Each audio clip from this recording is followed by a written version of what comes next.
الحمد للہ رب العالمین والعاقبۃ للمتقین ولا عدوان الا علی الظالمین وعلی آلہ واصحابہ وذریاتہ اجمعین اما بعد فاعوذ باللہ من الشیطان الرجیم بسم اللہ الرحمن الرحیم قال اللہ تعالی فی القرآن الکریم رسلا مبشرین ومنذرین لئلا یکون للناس علی اللہ حجة بعد الرسل وکان اللہ عزیزا حکیما وقال اللہ عز وجل وَلَقَدْ أَرْسَلْنَا رُسُلًا مِّن قَبْلِكَ مِنْهُمْ مَنْ قَصَصْنَا عَلَيْكَ وَمِنْهُمْ مَنْ لَمْ نَقْصُصْ عَلَيْكَ صدق اللہ العظیم۔ رب اشرح لی صدری ویسر لی امری واحلل عقدۃ من لسانی یفقہوا قولی آمین یا رب العالمین۔ بزرگان محترم السلام علیکم ورحمۃ اللہ وبرکاتہ۔ قرآن کریم فرقان حمید کی 2 آیات آپ کے سامنے تلاوت کی۔ گزشتہ جمعے اور اس سے پیوستہ جمعے ہم نے اپنی گفتگو کا آغاز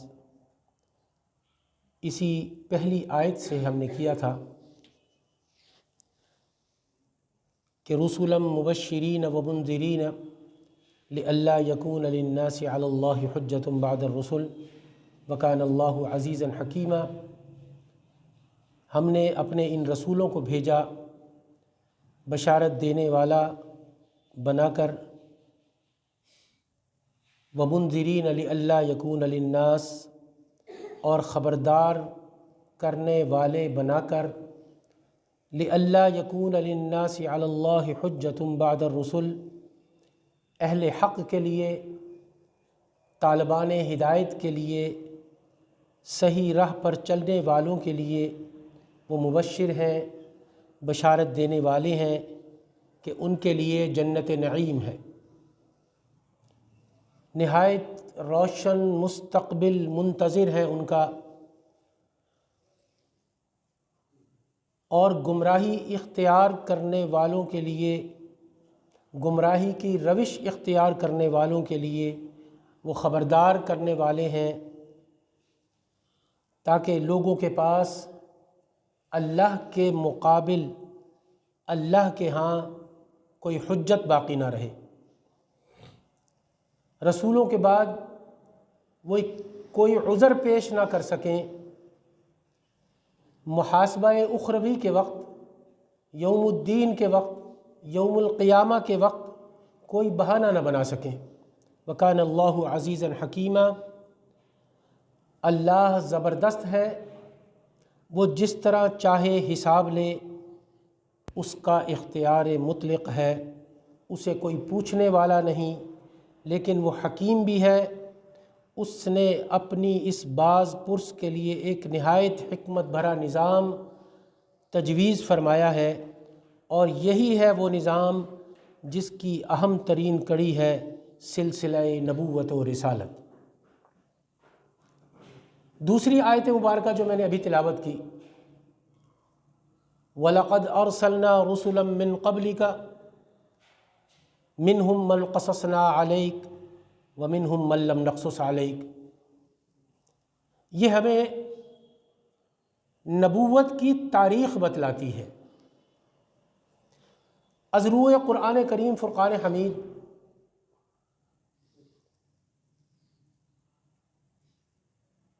اس صفحہ ارضی پر قافلہ انسانیت اور قافلہ نبوت و رسالت نے ایک ساتھ سفر کا آغاز کیا،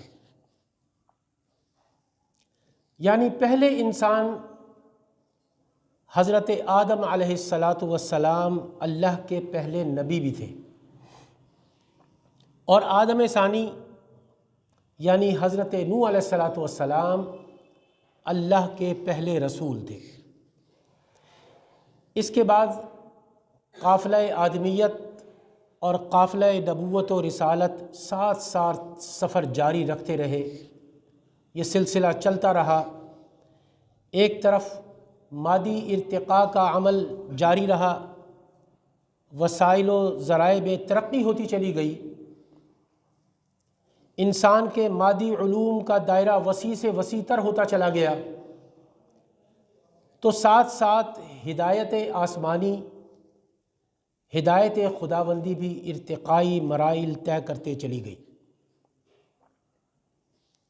یہ ساتھ ساتھ چلتی رہی۔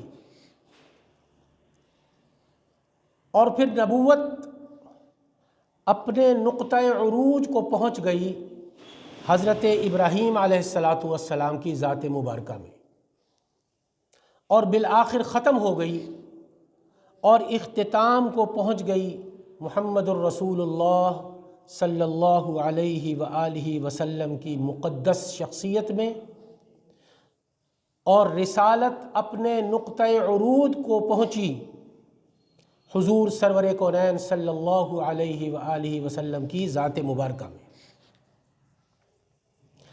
اور پھر آپ صلی اللہ علیہ وآلہ وسلم ہی کی شخصیت میں وہ قیامت تک کے لیے قائم و دائم ہو گئی۔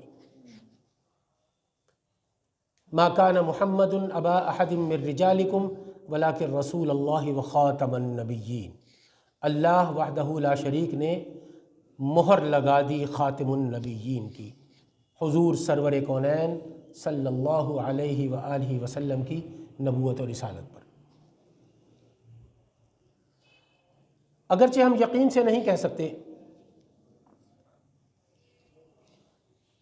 کہ اس دنیا میں کل کتنے رسول آئے، لیکن اصولاً یہ بات قرآن کریم فرقان حمید میں ایک سے زائد مرتبہ اللہ تبارک و تعالیٰ نے واضح کر دی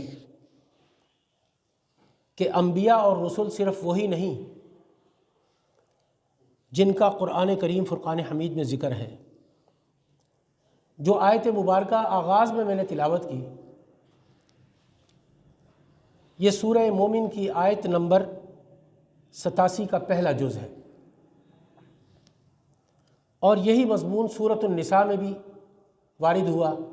میں نے ابتدا میں تلاوت کی، رسلا مبشرین ومنذرین لئلا یکون للناس علی اللہ حجۃ بعد الرسل وکان اللہ عزیزا حکیما، اور یہ آیت مبارکہ ورسلا وَلَقَدْ أَرْسَلْنَا رُسُلًا مِّن قَبْلِكَ مِنْهُمْ مَنْ قَصَصْنَا عَلَيْكَ وَمِنْهُمْ مَنْ لَمْ نَقْصُصْ عَلَيْكَ۔ آغاز میں سورۃ المؤمن کی جس آیت مبارکہ کے ابتدائی حصے کی میں نے تلاوت کی، وَلَقَدْ أَرْسَلْنَا رُسُلًا مِّن قَبْلِكَ مِنْهُمْ مَنْ قَصَصْنَا عَلَيْكَ وَمِنْهُمْ مَنْ لَمْ نَقْصُصْ عَلَيْكَ، اس کا پہلے میں مختصراً ترجمہ پیش کر دوں کہ اللہ تبارک و تعالیٰ ارشاد فرما رہا ہے، اے محمد صلی اللہ علیہ وآلہ وسلم، وہ بھی رسول ہیں جن کے حالات ہم نے آپ کو بتلا دیے، اور ایسے بھی بہت سے رسول ہیں کہ جن کے حالات ہم نے آپ کو نہیں بتلائے۔ بعض روایات سے، احادیث سے یہ اندازہ ہوتا ہے کہ اس کائنات میں انبیاء کی تعداد کم و بیش 1,24,000، تقریباً 1.25 لاکھ کے قریب ہے۔ ان میں سے جو رسول بھی تھے، تاریخ اور احادیث اس سے پتہ چلتا ہے کہ جو رسول بھی تھے ان انبیاء میں سے، ان کی تعداد 313 تھی، تاریخ یہ بتلاتی ہے۔ نبوت و رسالت میں کیا فرق ہے، یہ بھی ذرا سمجھ لیجئے کہ نبوت کیا ہے اور رسالت کیا ہے، اور ان کے درمیان کون کون سے امور جو ہیں ان میں جو امتیاز ہے وہ بھی سمجھ لیجئے۔ ان میں محققین کے نزدیک کسی قدر اختلاف پایا جاتا ہے، لیکن ایک بات پر سب کا اجماع ہے کہ نبوت عام ہے اور رسالت خاص ہے۔ یہ بات یاد رکھیں، نبوت عام ہے اور رسالت خاص ہے، یعنی ہر رسول تو لازماً نبی بھی ہے، لیکن ہر نبی لازماً رسول نہیں ہے۔ اگر جو خالص فنی اصطلاحات کا اگر میں ذکر کروں تو سادہ سے الفاظ اگر میں بیان کر دوں، وہ سمجھنے کی کوشش کی جائے تو معلوم ہوتا ہے کہ نبوت ایک ذاتی مرتبہ ہے اور رسالت ایک منصب ہے۔ نبوت ایک ذاتی مرتبہ ہے اور رسالت ایک منصب ہے۔ جیسا کہ ہمارے ہاں ایک عام میں آپ کو سمجھا دوں، ایک شخص ہے، وہ پڑھتا ہے، لکھتا ہے اور اس کے بعد CSS کا امتحان دیتا ہے، CSP افسر بن جاتا ہے۔ اس کو CSP افسر کہا جاتا ہے، لیکن ابھی اس کی کہیں تقرری نہیں ہوتی۔ اس کے بعد اس کو کسی ضلع میں ڈپٹی کمشنر لگا دیا جاتا ہے، کہیں ایڈیشنل سیکرٹری لگا دیا جاتا ہے، یا کسی محکمے میں سیکرٹری لگا دیا جاتا ہے۔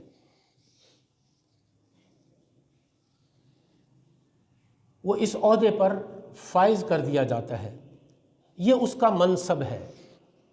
اسی طرح نبوت ایک ذاتی مرتبہ اور مقام ہے اور رسالت ایک منصب ہے۔ جیسے کہ کسی رسول کو فائز کیا جاتا ہے معین طور پر کسی شہر یا کسی قوم کی طرف یا کسی ملک کی طرف مبعوث فرما کر۔ قرآن کریم فرقان حمید میں بہت سے انبیاء کا اللہ تبارک و تعالیٰ نے ذکر فرمایا ہے، نام لے لے کر اللہ تبارک و تعالیٰ نے ان کا ذکر فرمایا، بہت سے انبیاء کا۔ ان میں سے 6 رسولوں کا ذکر اللہ تبارک و تعالیٰ قرآن کریم فرقان حمید میں بار بار کرتا ہے۔ 6 رسولوں کا ذکر خاص طور پر کرتا ہے اور بار بار کرتا ہے اللہ تبارک و تعالیٰ۔ اس اعتبار سے کہ جن قوموں کی طرف وہ مبعوث کیے گئے، جن قوموں کی طرف وہ بھیجے گئے، انہوں نے ان کی دعوت قبول کرنے سے انکار کیا اور اس کی پاداش میں ان پر دنیا ہی میں عذاب استحصال یعنی جڑ کاٹ دینے والا عذاب ان پر نازل کیا گیا اور ان کو نیست و نابود کر دیا گیا۔ جیسا کہ قرآن کریم فرقان حمید میں اللہ تبارک و تعالیٰ نے ارشاد فرمایا کہ فَقُطِعَ دَابِرُ الْقَوْمِ الَّذِينَ ظَلَمُوا وَالْحَمْدُ لِلَّهِ رَبِّ الْعَالَمِينَ، پس جڑ کاٹ دی گئی اس قوم کی جس نے ظلم کیا۔ فَقُطِعَ دَابِرُ الْقَوْمِ الَّذِينَ ظَلَمُوا، ظلموں سے مطلب جو ہے، ظلم سے مطلب ایک درس میں بتا چکا ہوں آپ کو کہ اس کا مطلب ہے اللہ کے ساتھ کسی کو شریک ٹھہرانا، شرک کرنا۔ اللہ وحدہ لا شریک کے ساتھ کسی کو شریک ٹھہرانا، اس کو ظلم سے تعبیر کیا گیا قرآن کریم فرقان حمید میں، کہ جس نے اللہ کے ساتھ کسی اور کو شریک ٹھہرایا، جس قوم نے بھی، اللہ تبارک و تعالیٰ نے اس کی جڑ کاٹ دی، اس کو دنیا سے نسیہ منسیہ کر دیا گیا، اس کو ختم کر دیا گیا۔ فَقُطِعَ دَابِرُ الْقَوْمِ الَّذِينَ ظَلَمُوا، یعنی رسول کا انکار کرنے والی قوم کی جڑ کاٹ دی گئی اور اس کو تباہ و برباد کر دیا گیا اس دنیا میں بھی۔ اور ان کا ذکر بار بار آیا قرآن کریم فرقان حمید میں، سورۃ الاعراف میں آیا، سورہ یونس میں آیا، سورہ ہود میں، پھر سورۃ الشورى میں، سورۃ المؤمنون میں، اور بھی متعدد صورتوں میں ان رسولوں کا اللہ تبارک و تعالیٰ نے بار بار ذکر فرمایا، خصوصاً یہ ان 6 رسولوں کا۔ وہ 6 رسول کون سے ہیں؟ ان کا نام بھی میں آپ کو ان کے نام کا میں ذکر کر دوں۔ حضرت نوح علیہ السلام، حضرت ہود علیہ السلام، حضرت صالح علیہ السلام، حضرت لوط علیہ السلام، حضرت شعیب علیہ السلام اور حضرت موسیٰ علیہ السلام۔ ان 6 رسولوں کا اگر آپ قرآن کریم فرقان حمید کا مطالعہ فرمائیں تو بار بار اللہ تبارک و تعالیٰ نے کہیں نہ کہیں ہر تقریباً صورت میں ان 6 رسولوں کا بار بار اللہ تبارک و تعالیٰ ذکر فرماتا ہے۔ اور پھر اگر آپ اس میں مزید غور و فکر کریں تو یہ جو 6 رسول ہیں ان میں بڑی عجیب تقسیم آپ کو نظر آئے گی۔ ایک عجیب تقسیم اللہ تبارک و تعالیٰ کی طرف سے ان 6 رسولوں میں آپ کو نظر آئے گی۔ 3 رسول حضرت ابراہیم علیہ السلام کے زمانہ ما قبل ہیں۔ حضرت ابراہیم علیہ السلام سے پہلے وہ اس دنیا میں اللہ تبارک و تعالیٰ نے ان کو مبعوث فرمایا۔ 3 کو زمانہ ما بعد حضرت ابراہیم علیہ السلام، یعنی 3 جو تقسیم دیکھیں کتنی اللہ تبارک و تعالیٰ نے خوبصورتی سے فرمائی کہ 3 رسول حضرت ابراہیم علیہ السلام کے اس دنیا میں آنے سے پہلے اس دنیا میں اللہ تبارک و تعالیٰ نے مختلف قوموں کی طرف مبعوث فرمائے، اور 3 رسول حضرت ابراہیم علیہ السلام کے زمانے کے بعد اس دنیا میں اللہ تبارک و تعالیٰ نے مبعوث فرمائے۔ اس کا بھی میں ذکر کر دوں۔ حضرت لوط علیہ السلام اگرچہ حضرت ابراہیم علیہ السلام کے بھتیجے ہیں، ہم عصر ہیں، لیکن چونکہ ان کے بھتیجے ہیں، ان سے چھوٹے ہیں، لہٰذا اس تقسیم میں انہیں حضرت ابراہیم علیہ السلام کے بعد شمار کیا جائے گا۔ گویا کہ انبیاء اور رسل، اس کی تاریخ اگر آپ اٹھا کر دیکھیں، اس تاریخ میں حضرت ابراہیم علیہ السلام کی جو شخصیت ہے، وہ شخصیت ایک مرکزی شخصیت کی حیثیت سے ہمارے سامنے آتی ہے۔ حضرت ابراہیم علیہ السلام کی، حضرت ابراہیم علیہ السلام کی 3 نسبتیں ہیں جن کا ذکر اللہ تبارک و تعالیٰ نے قرآن کریم فرقان حمید میں فرمایا، اور تینوں نسبتیں نہایت بلند ہیں۔ ایک جانب حضرت ابراہیم علیہ السلام خلیل اللہ ہے، قرآن کریم فرقان حمید میں خلیل اللہ کا لقب دیا، اللہ کا دوست۔ دوسری طرف حضرت ابراہیم علیہ السلام ابو الانبیاء ہیں، انبیاء کے جد ان کو کہا گیا، جد الانبیاء حضرت ابراہیم علیہ السلام کو یہ بھی لقب اللہ تبارک و تعالی نے عطا فرمایا۔ اور ان کی نسل سے، یعنی حضرت ابراہیم علیہ السلام کی نسل سے سینکڑوں انبیاء اور رسل اس دنیا میں تشریف لائے، اس نسل سے چلتے ہوئے سینکڑوں انبیاء اور رسل مبعوث ہوئے، یہاں تک کہ ہمارے رسول مقبول صلی اللہ علیہ وآلہ وسلم بھی انہی کی نسل سے ہے۔ پھر قرآن کریم فرقان حمید حضرت ابراہیم علیہ السلام کو امامت الناس کا منصب بھی عطا فرماتا ہے۔ وَإِذِ ابْتَلَىٰ إِبْرَاهِيمَ رَبُّهُ بِكَلِمَاتٍ فَأَتَمَّهُنَّ قَالَ إِنِّي جَاعِلُكَ لِلنَّاسِ إِمَامًا۔ اللہ تبارک و تعالیٰ کی طرف سے یہ لقب بھی حضرت ابراہیم علیہ السلام کو عطا فرمایا گیا، امامت الناس، امام الناس، کل کائنات کے امام۔ اور جس وقت آزمایا ابراہیم کو، اس کے رب نے کئی باتوں آزمائشوں کے ساتھ پورا کیا ان کو ابراہیم علیہ السلام نے۔ اللہ نے فرمایا، اے ابراہیم، تحقیق میں نے تجھ کو لوگوں کا امام بنایا۔ وَإِذِ ابْتَلَىٰ إِبْرَاهِيمَ رَبُّهُ بِكَلِمَاتٍ فَأَتَمَّهُنَّ قَالَ إِنِّي جَاعِلُكَ لِلنَّاسِ إِمَامًا۔ اے ابراہیم، جتنی بھی تم پر آزمائشیں آئیں، ہم نے تمہیں آزمائش میں ڈالا، امتحانات میں ڈالا، تو تمام امتحانات سے کامیاب ہوتے چلے گئے، اس بنا پر ہم تمہیں امام الناس کے عہدے پر فائز کر رہے ہیں۔ لہٰذا حضرت ابراہیم علیہ السلام خلیل اللہ ہیں، ابو الانبیاء ہیں اور امام الناس ہیں۔ یہ تینوں نسبتیں نہایت بلند، نہایت عظیم ہیں، اور واقعہ یہ ہے کہ ایسا محسوس ہوتا ہے کہ مرتبہ نبوت کے اعتبار سے حضرت ابراہیم علیہ السلام بہت بلند مقام پر فائز ہیں۔ حضرت ابراہیم علیہ السلام سے پہلے تشریف لانے والے جن 3 رسولوں کا ذکر قرآن کریم فرقان حمید کرتا ہے، اور بار بار قرآن کریم فرقان حمید میں آیا ہے جن 3 رسولوں کا ذکر حضرت ابراہیم علیہ السلام سے پہلے، ان کے حالات کو اگر ہم غور سے دیکھیں، غور و فکر کریں اگر ان قوموں کے حالات، تو محسوس ہوتا ہے کہ ان کے ضمن میں صرف ان قوموں میں صرف ایک برائی تھی، ایک جرم ان کا ملتا ہے جس کا ذکر قرآن کریم فرقان حمید بار بار کرتا ہے۔ ان قوموں میں ایک ہی گمراہی تھی جس پر انہوں نے نکیر کی،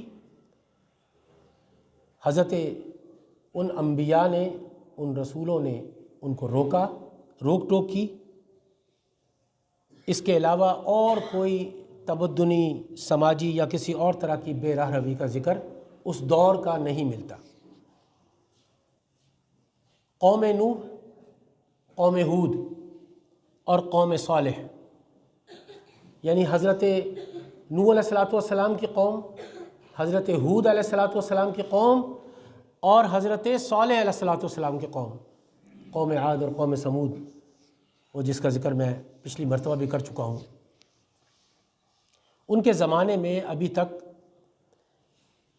انسانی تمدن اپنی ابتدائی جو ہے مراحل طے کر رہا تھا، جس میں گمراہی جو ہے بس ایک ہی شرک کی صورت میں موجود تھی، یعنی ان کے اندر کوئی اور گمراہی نہیں تھی، صرف ایک ہی ان کے اندر گمراہی تھی، وہ تھی شرک۔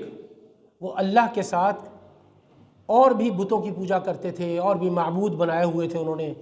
کسی نے پانی کو معبود بنایا ہوا تھا، کسی نے پتھر کو معبود بنایا ہوا تھا، کسی نے آگ کو معبود بنایا ہوا تھا، کسی نے لکڑی کو معبود بنایا ہوا تھا، کسی نے کسی جانور کو معبود بنایا ہوا، یعنی یہ گمراہی ان کے اندر ملتی تھی۔ اس کے علاوہ ابھی انسانی زندگی اور اس کے جو متعلقات ہیں اور جو دوسرے پہلو ہیں کسی نہ کسی حد تک فطرت کے قریب تر واقع ہوئے ہیں۔ یہی وجہ ہے کہ حضرت نوح علیہ السلام، حضرت ہود علیہ السلام اور حضرت صالح علیہ السلام کی دعوت اگر قرآن کریم فرقان حمید میں دیکھیں کہ ان کی ایک ہی دعوت تھی، ایک ہی نقطہ نظر آتا ہے ہمیں ان تینوں کی دعوت میں۔ اور یہ بات یاد رکھیں کہ یہ تینوں جو انبیاء ہیں، حضرت نوح علیہ السلام، حضرت ہود علیہ السلام اور حضرت صالح علیہ السلام، یہ تینوں انبیاء حضرت ابراہیم علیہ السلام سے پہلے کے ہیں، یہ پہلے آ چکے ہیں۔ ان کی ایک ہی گمراہی تھی، اور ان انبیاء کی جو دعوت تھی وہ ایک ہی دعوت تھی کہ یا قوم اعبدوا اللہ ما لکم من الہ غیرہ۔ یہ دعوت تھی ان کی کہ اے میری قوم کے لوگوں، اللہ کی بندگی کرو، اللہ کی پرستش کرو، اور اسی کی بندگی اور پرستش میں کسی کو ساتھ شریک مت ٹھہراؤ، یعنی اللہ کے ساتھ کسی اور کو شریک مت ٹھہراؤ۔ یا قوم اعبدوا اللہ ما لکم من الہ غیرہ، کسی اور کو شریک مت ٹھہراؤ۔ یہ ایک ہی دعوت تھی ان انبیاء علیہ السلام کی۔ لیکن حضرت ابراہیم علیہ السلام کے بعد جن 3 رسولوں کا ذکر اللہ تبارک و تعالیٰ نے فرمایا، اس میں ہمیں نظر آتا ہے کہ تمدن اور تہذیب اور انسان کی حیات اجتماعی کے جو مختلف گوشے ہیں، ان مختلف گوشوں میں گمراہی کی وہ صورتیں ظاہر ہوئیں جو اسی شجرہ خبیثہ یعنی شرک سے نکلی ہوئی ہیں۔ یہ کہ بالفعل ان کا ظہور اس شرک کے ساتھ ہی نکلا ہے۔ حضرت ابراہیم علیہ السلام کے زمانے کے بعد مزید جرم کا ارتکاب ہو رہا ہے، چنانچہ حضرت لوط علیہ السلام کی قوم، اس کے بارے میں قرآن کریم فرقان حمید میں ہمیں جو ذکر ملتا ہے وہ ہے کہ وہ قوم جنسی بے راہ روی کا شکار ہو گئی۔ حضرت لوط علیہ السلام کی قوم جنسی بے راہ روی کا شکار ہو گئی، جو سماج کی جڑوں کو کھوکھلا کر دینے والی بیماری ہے۔ یہ ایسی جنسی بیماری ہے، اس لیے کہ انسان کی معاشرت اس کا معاشرتی نظام در حقیقت عورت اور مرد کے تعلقات کے صحیح بنیادوں پر استوار ہونے سے ہی صحت کے ساتھ برقرار رہ سکتا ہے۔ اللہ کا ایک نظام ہے، یہ اللہ نے بنایا۔ اس کے بعد حضرت شعیب علیہ السلام کے قوم کے بارے میں قرآن کریم فرقان حمید میں جو ذکر ہمیں ملتا ہے، اس میں ناپ تول میں کمی شروع ہو جاتی ہے، اس کا ذکر آ جاتا ہے۔ لوگوں کے بال ناجائز طور پر ہڑپ کر جانے، ایک دوسرے کا مال ہڑپ کر جانا، ناپ تول میں کمی ہونے لگی۔ تو اس میں نہایت نمایاں پہلو یہ ہے کہ لوگوں ایک اللہ کی بندگی کرو، اس کی پرستش کرو، اور لوگوں کے اموال پر ڈاکہ زنی مت کرو۔ اس کا بھی ذکر قرآن کریم فرقان حمید میں ملتا ہے۔ ان کے حقوق نہ مارو، اور ناپنے میں اور تولنے میں کمی مت کرو۔ وَيَا قَوْمِ أَوْفِوا الْمِكْيَالَ وَالْمِيزَانَ بِالْقِسْطِ وَلَا تَبْخَسُوا النَّاسَ أَشْيَاءَهُمْ، قرآن کریم فرقان حمید میں اس کا ذکر ملتا ہے۔ اور اے میری قوم کے لوگوں، پورا کرو ماپ کو اور تول کو انصاف کے ساتھ۔ وَيَا قَوْمِ أَوْفُوا الْمِكْيَالَ وَالْمِيزَانَ بِالْقِسْطِ وَلَا تَبْخَسُوا النَّاسَ أَشْيَاءَهُمْ، اور تول کو انصاف کے ساتھ، اور کم نہ کرو لوگوں کی چیزوں میں۔ اس سے آگے بڑھ کر ہم یہ دیکھتے ہیں کہ حضرت موسیٰ علیہ السلام کو بھیجا جا رہا ہے آل فرعون کی طرف۔ ہم دیکھتے ہیں کہ حضرت موسیٰ علیہ السلام کا جو دور آتا ہے، یہاں پر سیاسی جبر و استبداد کی ایک نہایت نمایاں مثال ہمیں ملتی ہے۔ ایک قوم دوسری قوم پر مسلط ہو جاتی ہے، اور اس نے اس کو بالفعل اپنا غلام بنا لیا۔ آل فرعون نے بنی اسرائیل کو بالفعل اپنا غلام بنا لیا، اور ان سے بالجبر کام لیا جا رہا ہے بنی اسرائیل سے، اور ان پر اس حد درجہ ظلم روا رکھا جاتا ہے بنی اسرائیل پر کہ ان کی اولاد نرینہ ہلاک کر دی جاتی ہے۔ یہ آپ کو معلوم ہے نا، قرآن میں بھی اس کا ذکر ہے، اکثر آپ نے یہ پڑھا ہوگا کہ فرعون نے یہ اعلان کر دیا تھا کہ جس گھر میں لڑکا پیدا ہوگا اس لڑکے کو قتل کر دیا جائے، لڑکیوں کو چھوڑ دیا جائے۔ چنانچہ لڑکوں کا قتل عام شروع ہو گیا، بچہ جو پیدا ہوتا تھا اس کو قتل کر دیا جاتا تھا۔ لیکن اللہ تبارک و تعالیٰ نے فرعون کے گھر میں موسیٰ کو پیدا کر دیا، وہیں پالا۔